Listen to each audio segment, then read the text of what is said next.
Now, as COVID-19 continues to spread, so is concern of its potential impact on economies in developing countries, many who are using available resources to combat the virus. Eric LeCompte, the executive director of Jubilee USA Network, tells Africa 54's Ayeng Deng Bio the International Monetary Fund should issue a moratorium on debt repayment for some of those countries so they can instead use those funds to strengthen health infrastructures.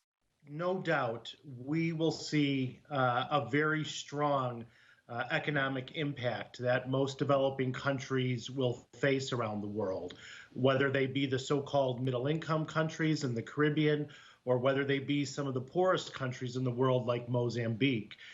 This is a very severe shock, and it'll likely be most significant on the economies and health systems of the developing world.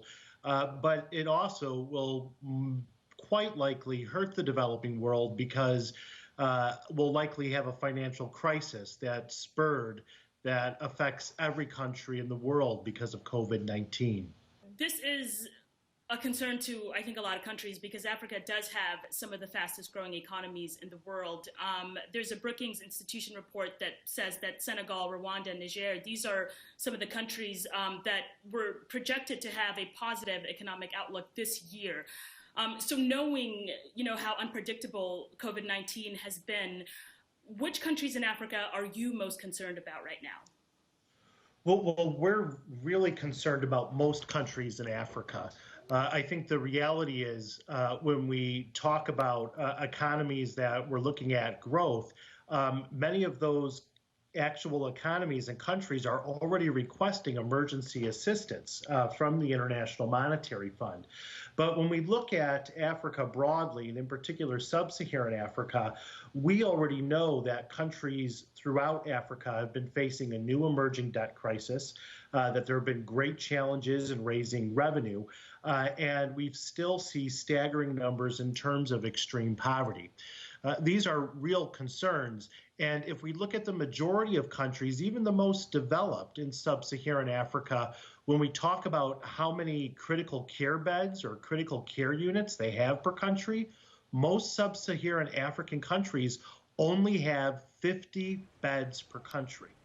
So coupling that with the magnitude of a financial crisis, with health systems long being destroyed because of austerity policies that have long been a part of lending and debt restructuring in the region, Africa is a place where we are very concerned.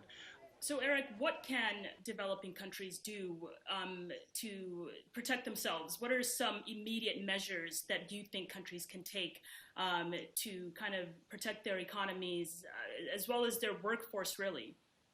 Well, one of the pieces that's absolutely urgent for all economies around the world is to be able to put in place stronger unemployment benefits, to increase their social safety nets, their floors of protection, to be able to ensure that more aid is getting to communities that need it, workers that are unemployed, as well as poor people.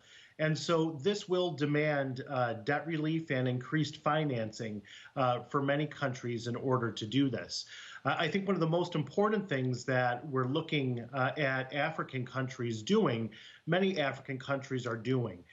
Just earlier this week, on Tuesday, most of the finance ministers across Africa called for a debt payment moratorium to stop paying all of their debts. So how much money does that mean for the continent of Africa? That means $44 billion. It's a huge amount and is very significant because it's right now, if those debt payment moratoriums go forward, that countries can start to bolster their health systems and critically increase their numbers of critical care beds and units in those countries.